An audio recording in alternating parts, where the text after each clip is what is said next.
Welcome to About the Winelands. In this show, we will be chatting to leaders, influencers, wine producers, restaurants, and other role players. Tune in every Wednesday, Friday, and Sunday for your latest episodes. You will find us on YouTube, Facebook, Instagram TV, Spotify, Apple Podcast, and Google Podcast.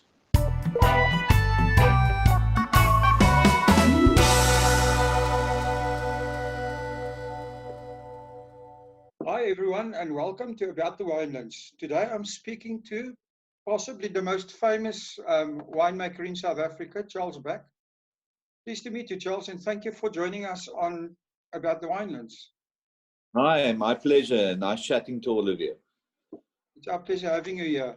Can you maybe tell us, I mean, you've got such a story, so I'd love to hear, a bit of history of how you personally got involved in the wine industry and also, the history of Fairview and your family history. It'd be great for our listeners to hear.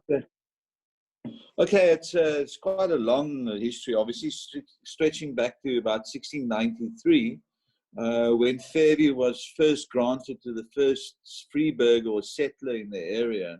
Okay, and as far as my family is concerned, is more recent than that. My late grandfather came from Lithuania about 1902 and started as a butcher boy in Cape Town, delivering meat by bicycle in Cape Town, and then opened his first butchery in Paarl a couple of years later.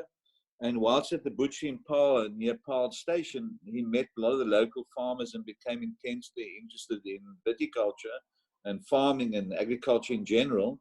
And bought his first farm in 1916, and that is still in family hands. It belongs to my cousin Michael, that's Backsburg. And unfortunately for him, he had two sons that both wanted to go into the wine business. And he bought Fairview in 1937. So my grandfather started on Fairview in 37, and followed by my father and now myself. So third generation. Wow, that's amazing. And I mean, obviously, growing up on a wine farm, were you always interested in becoming a winemaker? Well, I don't think I can do anything else. So much so that I think there's a photograph of me on an old Fortune tractor, and the only way I would eat my lunch if they served it to me on a tractor. So I sat outside on the tractor and had my lunch there. So I've always been intensely interested, and ever since I was had any intelligence, which I don't have a lot of, the only thing I really wanted to do was to farm and to make wine. So there's no option in my life other than what I do. Oh, it's amazing. I mean, it's amazing that your grandfather had actually bought a started becoming interesting in viticulture and interested in a wine farm. Otherwise, you would have ended up as a butcher. Yeah, you're absolutely right. I wouldn't been very successful. I lost the thumb in winemaking, so imagine what I would have done in butchering. Oh my! And it's quite interesting. My granddad, I could never understand why he was interested in that, and I went back to Lithuania a couple of years ago to go and have a look where the little town where he came from. And my great grandfather was a flour miller, and he Wow. built this big mill that was water driven, that went right across a river, and had a big water wheel and a culvert where it diverted the water. And he bought up all the wheat in the area and converted into flour and sold it. And then I realized that that is actually what I do. I actually just add value to agricultural products. So if you give me milk, I'll turn it into cheese. You give me grapes, I'll turn it into wine. Flour, I'll turn it into bread. So nothing has really changed. I still do exactly what my great grandfather did. That's amazing. So, and out of interest, why did you decide to move to South Africa? Because I don't think there's many Lithuanians that actually, came here. No, it's because we're a Jewish family, and most of the Jewish people in South Africa originated in Lithuania. I think at the height of the size of the community, there's about 100,000 Jewish people that originally came from Lithuania. And they left Lithuania because of persecution by the then Cossacks, the Wow. Tsars. So they left Lithuania for economical reasons and persecution. Yeah. You just taught me some South African history that I didn't know. It's shame on me for that. It's quite interesting, and I'm a dying species because I'm one of the last remaining Boere Jode in South Africa. There are not many of us left. We should actually be a protected species at the moment. Well, you've certainly made an impact with Fairview. So, can you tell us a little bit when I mean your farm are open for guests? So when people come there, what can they experience at the farm? Look, I've tried to very much keep the farm atmosphere and the family feel about it.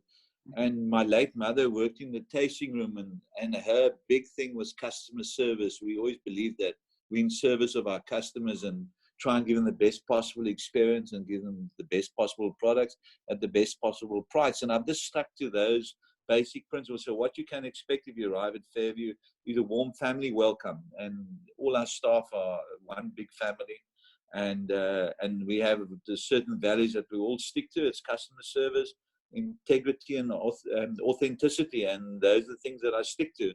So that's what you'll experience when you arrive at Fairview. It's amazing. I mean, kids love it there, and especially tell us a little bit about the goat tower and where that came from. We started farming, or my late father started farming with goats in the 1980s. I thought it was a mad idea, to be honest with you, in the beginning. And I remember when the first load of goats arrived at 4 o'clock in the morning on a big truck, and I couldn't believe it. And I think the biggest argument my dad and I ever had was about the goats. And because I really was just more focused on wine and wanted the wine business to do well. And then he went to go and spend money, which was in very short supply and still is, on goats. And I thought that was a ludicrous idea. But anyway, he got his way, and we started making cheese, and it was terrible in the beginning. We struggled, and we made the most disgusting cheeses known to man. I mean, you can't believe what the stuff looked like. Wow. And then all of a sudden, we built a nuclear power plant in South Africa. The French came out at Coburg and built this big power plant. And there were lots of French technologists on site, and they discovered Fairview cheese. And they used to arrive here in the hordes buying up goat's cheese, and that's the way they liked it. The more smelly and stinky it was, the more they enjoyed it. And then at the same time, the health craze hit South Africa, and we became aware of cholesterol and saturated fats, and goat milk is far healthier than cow milk when it comes to those components. And all of a sudden there was such a surge on goat cheese products, and our poor goats couldn't keep up. And we tried our best. I put music in the milking parlor, changed the bedding, changed the food, and they just couldn't keep up with the demand in goat milk. So we built a goat tower, and as an incentive for the goat that produces the most milk in the week, they get a free weekend in the goat tower. And that's how the goat tower came to be at Fairview. So they all incentivize goats running up and down the tower. That is amazing. But don't believe that story, okay? But anyway, that's how the goat tower. That's how the goat tower got into being, and it became, I think, one of the most photographed things. And you've got Table Mountain and a couple other things, and the goat tower is right up there. It's become, well, also the fact that you have it on a live webcam is also great. You know, that helps. Oh, you've seen that. The goats don't actually like that. The one goat escaped out of the tower because he hates being watched the whole time, and he's walking around the garden at the moment. Charles, but you know what I like, what I love about this is the stories that you have to tell. You know, it's just absolutely amazing. And I was thinking about this.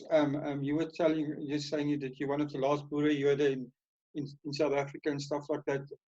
It's almost a shame that our winelands have such a rich history, and you know, I think a lot of the stories aren't really you know, there's no real library of those stories, and I think it would be actually a nice project to save some of them. Do you have any ideas on that? I mean, it's completely. I just came in something that came to mind. Yeah, I'm very interested in wine history in South Africa, and even history of my area. And I was very fortunate when I was a very young kid, and that's about a long time ago, about 60 years ago. we used to have a retired gardener, Paarl. I actually named a wine after him. He was sort of a descendant of a Malay slave, a very handsome, good-looking old man. And I spent a lot of my childhood days sitting in the vegetable garden with him. And he passed on when he was about, I'd say, in his late 90s, close to 99 or 98.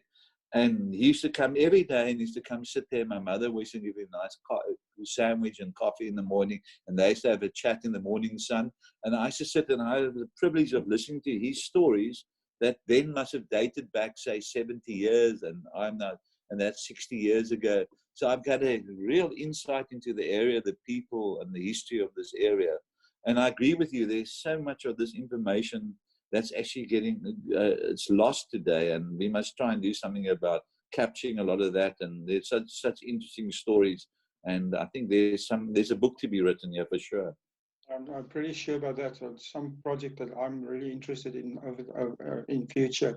So tell us I mean, I'd love to hear more about your wines, and also, I mean, you're such an interesting person, and also, you've won so many awards and stuff for your wines. Tell us a little bit about your wines, and also, more importantly, your winemaking philosophy, and how did you become so good at what you do?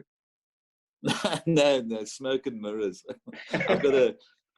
I'm the weakest weakest link in a very strong chain. I've got amazing people around me, and it's a collective. I think what I did do differently, if anything, I worked on the premise what varieties are more suited to our climate than what we had. So when most people mostly had Cabernet, Merlot, and Sauvignon Blanc, which were the best part, a great variety, but not always suited to Cape conditions. I started looking at the more Mediterranean, Iberian styles, and looked for grapes that are more suited to slightly warmer conditions, and especially drought-resistant varieties. And that's why I planted a lot of Grenache, Mourvèdre, Carignan, Shiraz, stuff like that. So I think I started with different raw material and I had enough of it. And I also then looked at different areas and branched out in Pekingese Cliff and Darling and Swartland. And so I just had the opportunity to have a bigger portfolio of different varieties and different locations. And I think that's what's made Fairview's wines engaging over the last couple of years. That's so interesting. Now, overseas, if you go into any wine, basically any supermarket, you'll find Goats de Rome, which seems to be, your most successful brand. I would guess, just from observing while I was, traveling myself. Look, Goats, I have a very good friend in the UK, and many years ago I spoke to him about what I think about 20 years ago.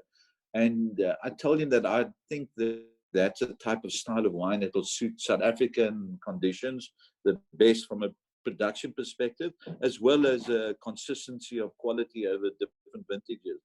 And then he said, well, you're a goat farmer. Why don't you just call it Goats de Rome? And I said, no, that's ridiculous, because never in my life before have I passed off something that's not.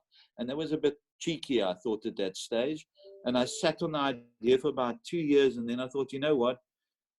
If there's one way to break down the barriers about exporting South African wine, this could be it. And then I bottled the first Goats de Rome and became an overnight success, mainly due to the French opposition, I must hasten to add, because for some reason they weren't very happy about it. I love this story. I mean, I can hear it from the person that actually started this, because I've heard some of the backstories and of the rumors of your fight with the French. Would you Yeah, I love this from a marketing perspective, right? Well, my story is, and it's not a story, it's actually a fact. The goats escaped out of the goat tower one day and roamed through the vineyards, and I noticed they were eating Shiraz and then Carignan, Grenache, but they left out the Cab and the Merlot and Pinotage. So I sent somebody with a clipboard, the laboratory assistant with a clipboard, and she took notes of what the goats ate, roughly in the percentage that they were consuming them in. And then we made up the blend according to the goat's preferences, and that's where Goats de Rome came from. The French didn't buy that story for some other reason, and they thought I copied Goat de Rome, okay? And then they sued me. And then I thought the best way, I can't fight the French government. That's going to be a battle that I can't win. So I thought, well, let's take them on in a different way. And we arranged, I think, in political history, the first protest march where a white South African farmer with all his staff had a protest up to the French consulate in Cape Town. And I handed over a Camembert Brie and I handed over a magnet bottle of goat's sirah. And in true French tradition, you know, when French farmers are upset, they normally go to the Champs-Élysées in Paris and dump a load of manure. So I thought be a little bit more civilized down here. So I vacuum packed some boktrolletjies and I took it to the ambassador for the pot plants in front of the embassy. So, and then for some strange reason, CNN was out there as well. I don't know who told them about it. And this thing hit global news all over the world. And that was the start of Goat's Sirah as a brand. It was amazing. Unfortunately, the French have subsequently capitulated and don't take me on anymore. Otherwise, this publicity would continue rolling on. So they stopped, and Goat's Sirah has become a brand which pops up all over the world. Is I think today the #1 selling South African wine in Norway. So it's all over the show. Yeah, I mean, I've seen it everywhere. So, here's another question: is I mean, obviously there were no cell phones at that time, which is a pity. But do you have any footage of this protest besides what you're into? I think I've got, it was on news, so one would go and find in archives. You know, my staff were amazing.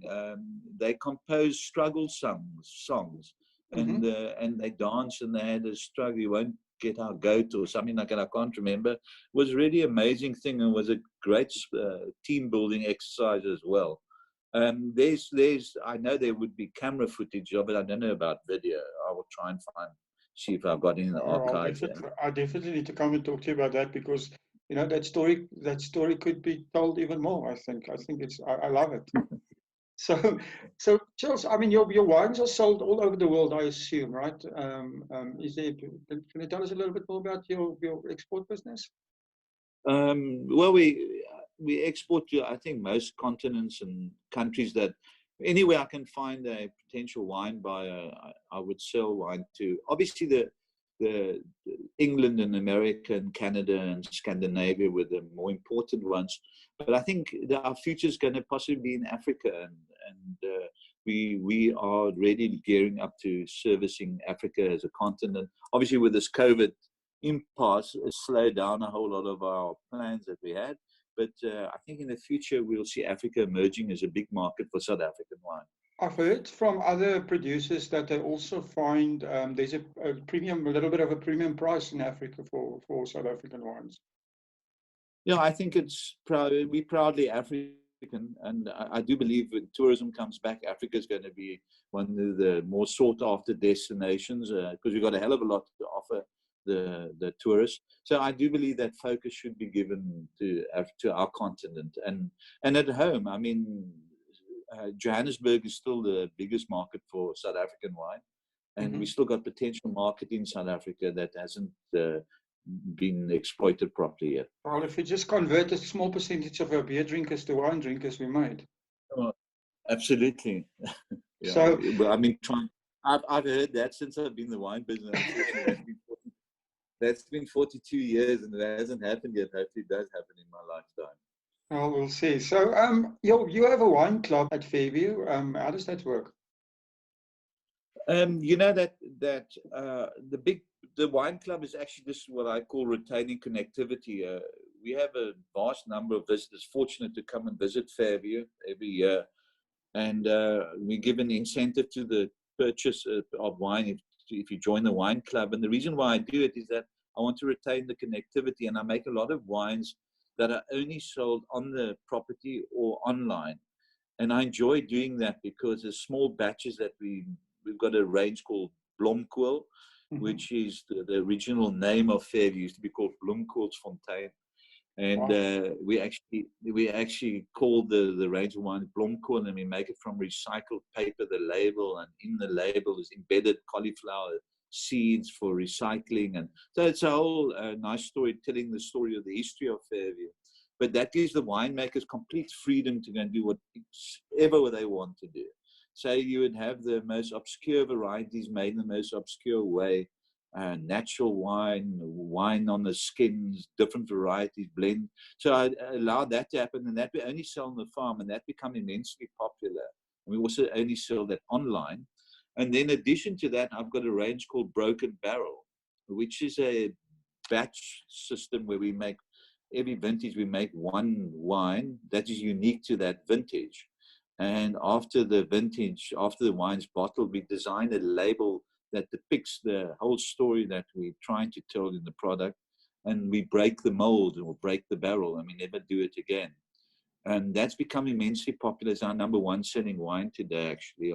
Wow. And that's driven for online, because we want our consumers to engage, because we've got so many stories to tell. So either they must come and visit us and failing, which if they can't, which we understand, then they can connect with us via internet and our wine club. And in fact, we're launching I don't know when this podcast is going live, tonight we're launching a program where if you buy wine now, during the lockdown, we'll give you 1% discount for every day that you have to wait till the lockdown is lifted. So that's gambling on the, and that's going live this evening, hopefully, and that's also a very exciting promotion. So Charles, I'll definitely promote that. The podcast will only go live in about a week, but actually I'll put up something about that specific because I love it. So because so in a week's time, yeah, in a week's time, you'll have 7% discount already. Yeah. How long do I have to wait before I get the wine for free? How many days? Yeah, but there's a cap on that. Oh, you've got an escape clause in it. I'll tell you how the escape clause works. My late father held South Africa's first wine auction in 1974, which is now 46 years ago. So we're going to give you up to 46 days. That's 46% discount. Oh, that's so hopefully for my sake, the lockdown is lifted a bit quicker. But just to protect the consumers, I put a minimum of 2 weeks. So we think I think you'll have 15% discount guaranteed. I stand corrected. I've just been corrected. A moment of madness, I've given a guaranteed 20% discount. Excellent. Well, now that you're talking about this, I mean, marketing and it must be in your family's blood, right? And it seems like you're not just an excellent winemaker, but also, I mean, everything you're doing seems to be very much marketing oriented. I love the fact that you do this stuff on the 1st of April. I think last year you had the cows walking on the treadmill, and this year you're doing the hand sanitizer. Do you have any other interesting April Fool stories that you can tell us, or any other marketing stories? I love these. No, but marketing for me is not about, it's just telling the truth in a humorous way. That's my style, or coming up with an engaging story that has some subliminal message in it. So my marketing is not really, one can't categorize it as true marketing. I've done a couple of things with I think the interesting one I did once. April Fool, I've done so many. I must actually do a little booklet of the April Fool things I've done. That would be great. One was I've got a little goat. I've got a little game camp I used to have at Fairview. There's some springbok roaming around it. And one day I said that the springbok ram escaped, and he met these beautiful little goats down there at the goat pen. And they obviously got together and had a bit of fun. And a couple of months later, goats gave birth to spring goats. And the problem with the spring goats was herding them, getting them into the milking part. They were very skittish, but amazingly, the milk was much lower in cholesterol and much healthier. And, you know, I got calls from all over, I think from Tanzania, I got an inquiry, and Kenya, for people wanting to purchase spring goats. Okay, so that was quite funny. And then I did one. I went to Google Viagra, and I got the chemical compound in Viagra, and I said we've identified it in goat horn. And then I had a goat standing there, and I photoshopped its one horn. I blackened the horn out, and I had a gentleman standing with the overall and the face mask on with a tiny chainsaw. So I said we're harvesting the goat horns, and then we're powdering it. and we found out that it's got the same properties as Viagra, and we just got an award from the World Wildlife Organization for saving the rhino. And you can't believe how many people phone me for that stuff as well. As with the hand sanitizer, I've got people calling us for the hand sanitizer. So we really have fun. We really have fun with the April Fools, and it's a way of engaging our customers and actually lightening up. This year was to lightening up a bit of gloomy times, to put a bit of humor into it. Well, it seems to me like part of your winning recipe is, you know, enjoying your business and having fun, which I always said, if you're not enjoying your work, why are you working? Exactly. No, it's a privilege to be able to get up every day and really live your dream, and what I've been doing for 42 years, and hopefully I'll be able to do it for a couple of years more. I'm sure. Now that back to, you know, something more serious, the coronavirus has changed, you know, everything we do, and everyone has to basically rethink their business models. What are your thoughts, and do you have any ideas or anything new in mind? Well, I think one must put, as terrible and as scary and as horrific this is, and my heart goes out to all those people that have families that have lost lives during this period of time. But you know, the world has an amazing ability to overcome lots of things. I mean, in our recent history, we overcame the Second World War. If you take what happened there, and the world recovered quite quickly after that. So humanity is a resilient force. And I do believe things, as much as we in doom and gloom now, things will change. The challenge is how long it's going to take, and obviously the price we're paying for this impasse on humanitarian and financial front. I think one mustn't. I think the main things that we're going to be focusing on more and more and entrenching those values is, I think, transparency. I think that's one in business. Authenticity, I think that's very, very important. And integrity. And I think if you take those three factors and just drill down as hard as you possibly can into them and make sure your business reflects that, you're going to find resonance with people from all walks of life moving forward. So what does that equate to in real terms? If you come to the goat shed at Fairview in the future, we got space, so we can utilize the space. People can sit far apart, that's fine. And your products that you'll have on your plate will be grown by us and reared on the farm and be treated in the proper way. And that's the kind of products that I'm interested in doing, from wine, cheese, whatever. That's what I'm wanting to do. And I believe that's what's going to succeed in the future. People want to understand what goes into a product more so now than ever before. I think that's right, and also like your philosophy. I mean, I do agree with you. The world has overcome, you know, 2 world wars and many recessions and depressions, and people are not really going to change. And I personally think that, you know, tourism might take a hit now a bit, but at some stage it's going to explode again, because people are people and people want to travel. Yeah. And I just think what I'm concerned about, the more vulnerable people, especially in South African society, we must. I think they're going to suffer the brunt of this, unfortunately, and they're the ones that least can afford to. So there has to be programs in place to make sure there's a safety net for all South Africans. I do agree with you with that. And I mean, I also saw that you guys are very much into all kinds of social responsibility projects and sustainability and stuff like that on your, you know, on your farm and on your products. Is there anything you want to say specifically about that? You know, it's things that I don't necessarily want to talk about on this platform, but it was great to see. I opened our kitchen at the goat shed, and during this time we've been able to run it as a soup kitchen.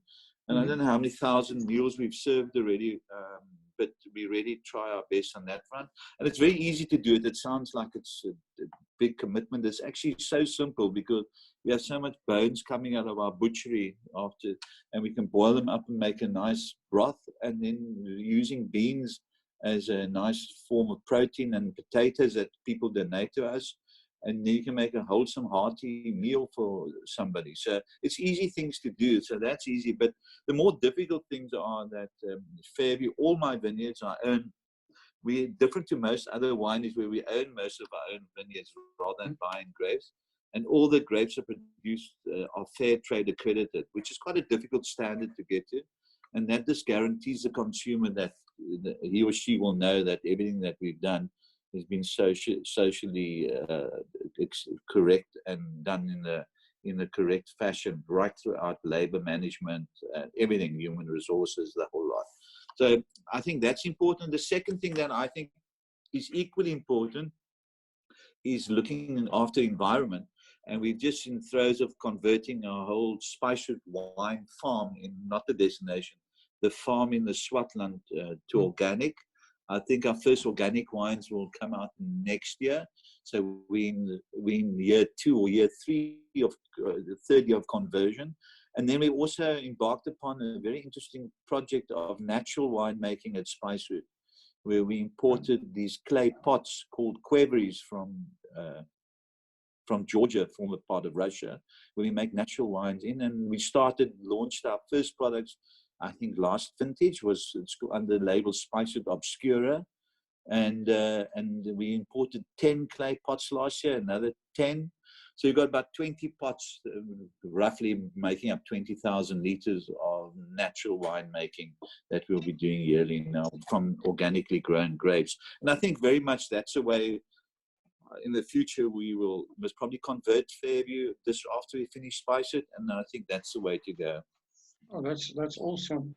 Just wow. This is, I mean, you're busy with so many things, but my question for you now is, you know, what is the most important thing that you've learned from your wine journey? Don't underestimate your consumer. I think that's number one. Respect your consumer, and value. And for me, I always look at it. If you go travel overseas, which is not going to happen in our area again, if you go and sell wine, you've got your couple of samples of wine in your suitcase, and you're going, flying, getting into cabs, getting into Ubers, driving, getting to a restaurant to make an appointment with a sommelier. He doesn't show up. Another person shows up. You look at all the trouble attached to doing that and the cost. And then you look at, I sit at Fairview and I see all these thousands of visitors taking the trouble to come and visit us. And the number one thing is you must respect them because you're grateful that they're taking the trouble to visit your estate. I think that's a very important lesson. That is such important business advice. I think, you know, yeah, anyone listening to this should take that to heart. So Charles, my final question for you is to give us your very own wine quote or your favorite wine quote. Oh dear, that's very difficult. I don't expect that one, but I can tell you very much in my life. I would say a day without wine is like a day without sunshine. How's that? I love that one. It's been a pleasure talking to you. If people want to get hold of you guys and want to come, how do they get hold of you? I don't know how to get hold of you. You can. I think the best is go to Fairview website. We're on there. Anybody can contact me personally through the website at info@Fairview. If people want to get hold of me, it's very easy. Just phone Fairview. It's 021-863-2450. I'm available any time to any customer, any query, any help I can do. I'm around. Sure. I'm on the farm. I haven't changed my lifestyle. I've been under lockdown for years. It doesn't change. I'm always here. So Charles, that's amazing how accessible you are, right? And I remember back in when I was at university in the 80s, we did a study on Nordstrom, the department store in America, the one that I think it started in Chicago. And the guy that ran it, Bruce Nordstrom, was always available on his phone. Yeah. And I think, you know, that's lost. So many business people have lost the fact, you know, most businesses, if you try to get a hold of the owner, I mean, it's almost impossible. And here you are saying that, and comes back to what you're saying, your respect for the consumer. So I really appreciate that. And the time that you've spent with talking to us, it's great. Thank you. My pleasure. And good luck to all your visitors. Stay strong. Things will come right. Thank you for supporting our show. If you would like to get more exposure for your business, please have a look at our sponsorship options. Thanks again for supporting About the Winelands. Please follow us on YouTube and on our social media channels. All details and links are in the description.